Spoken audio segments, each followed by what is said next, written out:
नमस्कार मित्रांनो, RS अकॅडमीमध्ये आपल्या सर्वांचं सहर्ष स्वागत आहे. मित्रांनो, जालना पोलीस पाटील पदाचा निकाल नुकताच लागलेला आहे आणि या निकालामध्ये तब्बल 50हून अधिक विद्यार्थी आपल्या RS अकॅडमीचे सिलेक्ट झालेले आहेत.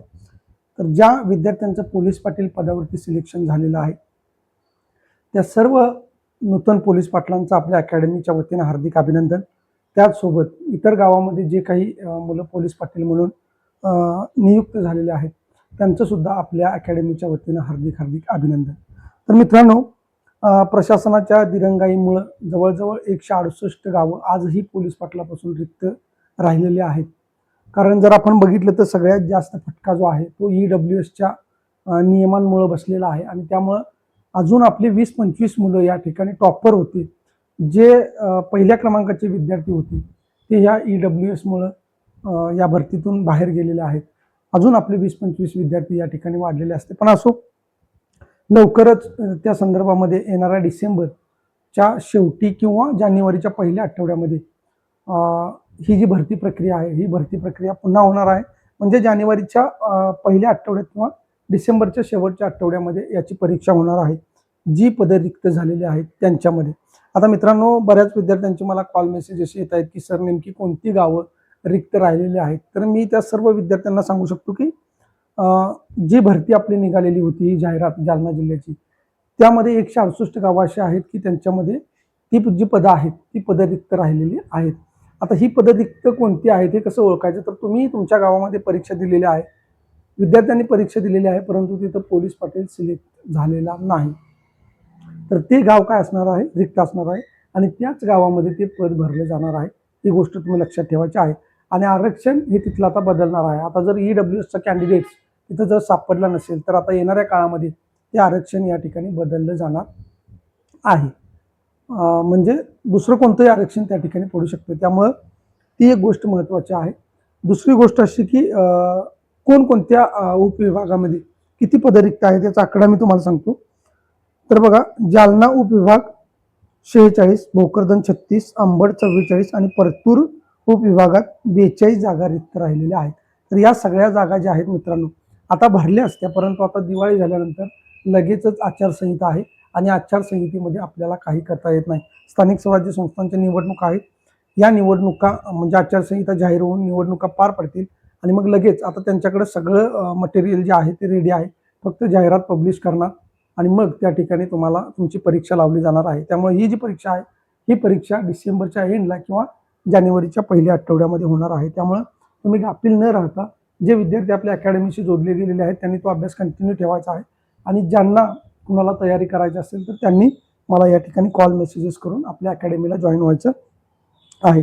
त्यानंतर नियुक्तीपत्राचा जो विषय आहे, जर आता या 2-4 दिवसामध्ये सुट्टीचा कालावधी आहे, हा सुट्टीचा कालावधी नसता तर कदाचित आज उद्या तुम्हाला ते नियुक्तीपत्र मिळालं असतं. परंतु हे नियुक्तीपत्र न देण्यापाठीमागचं कारण एकच की त्यांना अधिकारी वर्गाला सुट्टी असल्यामुळं आता दिवाळी झाल्यानंतर ते नियुक्तीपत्र तुमच्या हातामध्ये पडणार आहे. त्यानंतर काही जागा ज्या रिक्त आहेत त्या जागा कशासाठी रिक्त आहेत, तर समान ज्यांना मार्क्स पडलेले आहेत, बऱ्याच विद्यार्थ्यांचे रिझल्ट आहेत ते पब्लिश केलेले नाहीत कारण तिथं त्या विद्यार्थ्यांना समान मार्क्स पडलेले आहेत. मग आता समान मार्क्स पडलेल्या विद्यार्थ्यांचं काय होणार आहे, तर ज्यावेळी जाहिरात पब्लिश झाली त्याच्यामध्ये तुम्हाला नियम सांगितले होते की जर विद्यार्थ्यांना समान गुण पडले तर काय करायचं आहे. आणि त्याच्यामध्ये तुम्हाला माहिती आहे की पहिल्यांदा पोलीस पाटील जे असतील गावचे माजी पोलीस पाटील त्यांचं जर आपत्ती असेल तर त्यांना पहिल्यांदा प्राधान्य देणं. दुसरी गोष्ट की ज्यांचं वय जास्त आहे त्याला पहिलं प्राधान्य देणं. जर दोघांची वय सुद्धा समान लागली तर मग तुमचं एज्युकेशन तपासलं जाणार. या सगळ्या गोष्टी आहेत आणि या सगळ्या गोष्टीला थोडासा वेळ लागणार असल्यामुळे म्हणजे ती कागदपत्र छाननी करावी लागणार असल्यामुळं हा जो निकाल आहे हा सुट्टीच्या नंतर म्हणजे 4 दिवसानंतर या ठिकाणी तो सुद्धा निकाल जाहीर होऊन जाणार आहे. त्यामुळे त्या विद्यार्थ्यांनी सुद्धा काळजी करायची नाही. अजून बरेचसे विद्यार्थी असे आहेत की त्यांचे निकाल या कारणामुळे पब्लिश झालेले नाहीत. तर मित्रांनो, ही एक महत्त्वाची तुमच्या समोर देण्याची अपडेट होती. त्यानंतर बघा, इथं सरळ सरळ लोकमतला जी बातमी पब्लिश झालेली आहे त्याच्यामध्ये सांगितलेलं आहे की प्रशासनाच्या दिरंगाईचा फटका जो आहे तो या भरतीला बसलेला आहे आणि निश्चित जर EWSचं प्रमाणपत्र या महाराष्ट्रामध्ये ग्राह्य धरलं जात नाही ओपन कॅटेगरीसाठी तर त्याच्यावरती विचार करणं आवश्यक होतं. परंतु त्यांची सुद्धा याच्यामध्ये चूक म्हणता येणार नाही कारण एका गावामध्ये आहेत किंवा नाही याची जी माहिती आहे ती गाव लेवलला जर पाठवली असती तर कदाचित याच्यावरती काहीतरी तोडगा निघाला असता, परंतु त्यांनी ती जबाबदारी न घेतल्यामुळे ही पदं या ठिकाणी रिक्त राहिलेली आहेत. आता याच्यावरती नव्यानं आरक्षण पडून ही भरती होणार आहे. आता याच्यानंतर मित्रांनो, जे पोलीस पाटील झालेले आहेत त्या मुलांच्यासाठी एक महत्त्वाची गोष्ट मी सांगतो. काल तुमच्या गावामध्ये असणारा मान सन्मान, तुम्हाला असणारा मान सन्मान आणि इथून पुढच्या कालावधीमध्ये तुम्हाला असणारा मान सन्मान याच्यामध्ये जमीन आसमानचा फरक आहे. मी ज्यावेळेस भरती जाहीर झाली त्यावेळेला मित्रांनो मी तुम्हाला सांगत होतो की कुणीही ही भरती हलक्यात घेऊ नका, कारण या भरतीचा मान खूप मोठा आहे. पोलीस पाटील हे पद काय चीज आहे किंवा किती मोठं पद आहे हे तुम्हाला काल तुमचं सिलेक्शन झाल्यानंतर ज्यावेळेस लोक तुम्हाला भेटायला आली, हार घेऊन श्रीफळ घेऊन वगैरे तुमचा सत्कार करायला आली, तुमची मिरवणूक काढण्यात आली, त्यावरून तुम्हाला कळालं असेल की या पदाची किंमत किती मोठी आहे. संपूर्ण गाव मित्रांनो तुमच्या ताब्यात आहे. आणि पहिली गोष्ट वेगळी होती. आता काल माझे ज्यावेळी स्टेटस अनेक जिल्ह्यातील लोकांनी बघितले, महाराष्ट्राच्या कानाकोपऱ्यामध्ये तुमचे फोटो, तुमचे स्टेटस सर्वांनी बघितलेले आहेत आणि सर्वांचे मला मेसेज आलेले आहेत की सर, सगळी जी मुलं आहेत ती सगळी मुलं या ठिकाणी तरुण मुलं आहेत. मित्रांनो, 26 वर्षापासून ते 35-36 वर्षापर्यंतची मुलं ही गावची पोलीस पाटील झालेली आहेत. जुना जमाना गेला तो ज्येष्ठ नागरिक पोलीस पाटील व्हायचे, परंतु आता मित्रांनो तुम्ही तरुण आहात, तुम्हाला चांगल्या पद्धतीचं नॉलेज आहे, तुम्ही गाव सांभाळू शकता. फक्त एक गोष्ट लक्षात ठेवा, तुम्ही या गावचे पोलीस पाटील आहे हे तुमच्या डोक्यामध्ये कायम असू द्या. इथून पाठीमागे जे तुम्ही ग्रुपमध्ये जात होता, टवाळक्या करत होता, या सगळ्या गोष्टी होत्या, त्या गोष्टी आता तुम्हाला करून चालणार नाहीत. ही गोष्ट सगळ्यात महत्त्वाची आहे. तुमचं वातावरण, तुमची पर्सनॅलिटी यामध्ये तुम्हाला बदल करावा लागणार आहे, कारण खूप मोठा मान सन्मान आहे. गावात सार्वजनिक ठिकाणी जे काही कार्यक्रम असतील त्या कार्यक्रमामध्ये तुम्हाला पहिल्यांदा तिथे खुर्ची मिळेल. दुसरी गोष्ट, तुमच्या ग्रामपंचायतीमध्ये तुमच्या नावाची पोलीस पाटील म्हणून पाटी लागणार आहे. त्याचबरोबर पोलीस प्रशासनाशी तुमचा जवळचा संबंध येणार आहे. दररोज तुम्हाला तालुक्याला या ठिकाणी जाऊन PIची वगैरे मीटिंग असते, त्या मीटिंगला हजर राहणं आवश्यक आहे. आणि खूप साऱ्या गोष्टी आहेत. गावामध्ये अजून बरेचसे दाखले वगैरे लागतात, त्यासाठी तुमच्या घरी गावची रेलचेल असणार आहे, तिथली माणसं येणार आहेत. काल जी तुम्हाला नावाने हाक मारत होते ते आजपासून तुम्हाला साहेब म्हणून हाक मारतील. तर ही फार मोठी म्हणजे या पदाची किंमत आहे. त्यानंतर गावातल्या अशा काही वस्तू असतात ज्या सार्वजनिक गावच्या मालकीच्या आहेत, त्याच्यावरती तुमचा कब्जा असतो.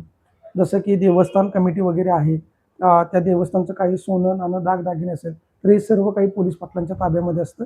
त्यांच्या परमिशनशिवाय त्याला हात लावला जात नाही. तर अशा गोष्टी असतात. त्यामुळे खूप मानाचं पद आहे आणि या पदाची, या मानाची, मान सन्मानाची किंमत ठेवून आजपासून तुम्हाला गावामध्ये आपली वागणूक दाखवायची आहे.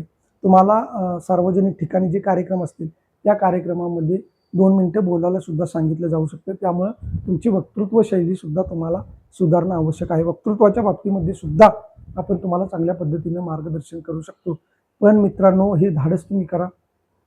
आपले विद्यार्थी प्रत्येक गोष्टीमध्ये पुढे असायला पाहिजेत. जर तुम्हाला उद्या 2 शब्द बोलायला सांगितले तर तुम्ही मागे न हटता मोडकं तोडकं का असेना बोलायला सुरुवात करा. थोड्या दिवसानंतर तुम्ही तुमचं स्वतःचं जे काही आहे ते मत अगदी चांगल्या पद्धतीने या ठिकाणी मांडू शकता. पुढे जाऊन पोलीस पाटलांची संघटना आहे, त्या संघटनेचे अनेक पदं असतात, त्यामध्ये तुम्हाला संधी मिळू शकते. तुम्ही जिल्ह्याचे पोलीस पाटील संघटनेचे अध्यक्ष होऊ शकता, राज्याच्या पोलीस पाटील संघटनेचे अध्यक्ष होऊ शकता आणि त्यासाठी तुम्हाला तुमचं काम दाखवायचं आहे. खूप मोठं पद आहे. जर तुम्ही या संघटनेच्या माध्यमातून काम केलं असेल तर तुम्हाला बरीचशी कामं या ठिकाणी तुमची होऊ शकतात आणि समाजामध्ये, जिल्ह्यामध्ये तुमचा मान सन्मान वाढू शकतो. आदर्श पोलीस पाटलांच्यासाठी काही पुरस्कार असतात.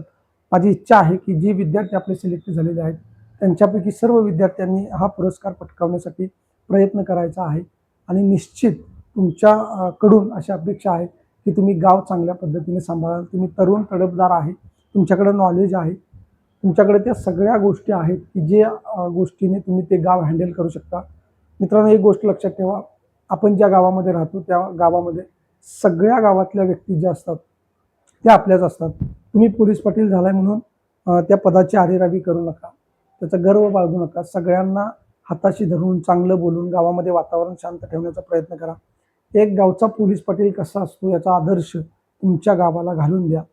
गावचा पोलीस पाटील जणू काही आपला आहे अशी भावना त्यांच्यामध्ये निर्माण होऊ द्या आणि या मुलाचं, या मुलीचं या गावासाठी पोलीस पाटील म्हणून सिलेक्शन झालं, हे आमचं भाग्य आहे असं म्हणण्याची संधी त्या गावाला उपलब्ध करून देण्याची जबाबदारी तुमची आहे आणि निश्चितपणे तुम्ही ती पार पाडाल अशी अपेक्षा व्यक्त करतो मी. आणि तुम्हाला जर काही अडचण असेल, कुठलीही अडचण असू द्या, लवकरच आपण जे विद्यार्थी सिलेक्ट झालेले आहेत त्यांच्यासाठी एक ग्रुप करू. इथून पुढच्या ज्या काही गोष्टी आहेत तुमच्या जालना जिल्ह्याच्या संदर्भामध्ये त्याचे अपडेट तुम्हाला तिथे मिळत जाईल. आणि निश्चितपणाने मला सुद्धा अभिमान आहे की तुमच्यामुळं माझं सुद्धा नाव आज महाराष्ट्रामध्ये मोठं झालेलं आहे. महाराष्ट्राच्या 36 जिल्ह्यातून मला या ठिकाणी कॉल मेसेजेस आलेले आहेत की एवढ्या कमी कालावधीमध्ये 1 महिन्याच्या कालावधीमध्ये मित्रांनो आपल्याकडे जास्त वेळ नव्हता. काल एका विद्यार्थ्यांचे मला मेसेज आले की सर आम्ही शेवटच्या 3 दिवसामध्ये तुमची टेस्ट सिरीज परचेस केली आणि आम्हाला 56-57 मार्क्स आले. एक विद्यार्थी आपला पॉईंटमध्ये हुकलेला आहे. एका विद्यार्थ्याला 84.4 मार्क्स होते आणि एकाला 84 मार्क होते. म्हणजे पॉईंटमध्ये सुद्धा आपले विद्यार्थी बरेचसे या ठिकाणी गेलेले आहेत. आणि काही विद्यार्थी आपल्या टेस्ट सिरीजशी कनेक्ट व्हायला वेळ लागला. शेवटच्या 2-3 दिवसामध्ये त्या टेस्ट सगळ्या वाचून मुलांनी 56-57 मार्क्स घेतलेले आहेत. परंतु मुलाखतीमध्ये 1-2 मार्क्स कमी पडल्यामुळे त्यांना तो फटका बसलेला आहे. निश्चितपणे अजून खूप साऱ्या संधी आहेत. पोलीस पाटील पदाची भरती अजून निघणार आहे. त्यानंतर जिल्हा न्यायालयाची भरती आहे, पोलीस भरती आहे. TETचं जे आपलं पुस्तक येणार आहे ते पुस्तक सुद्धा सर्वांच्यासाठी महत्त्वाचं आहे. तर अशा सगळ्या अपडेट आपण आपल्या चॅनलच्या माध्यमातून, आपल्या टेलिग्रामच्या माध्यमातून तुम्हाला देणार आहे.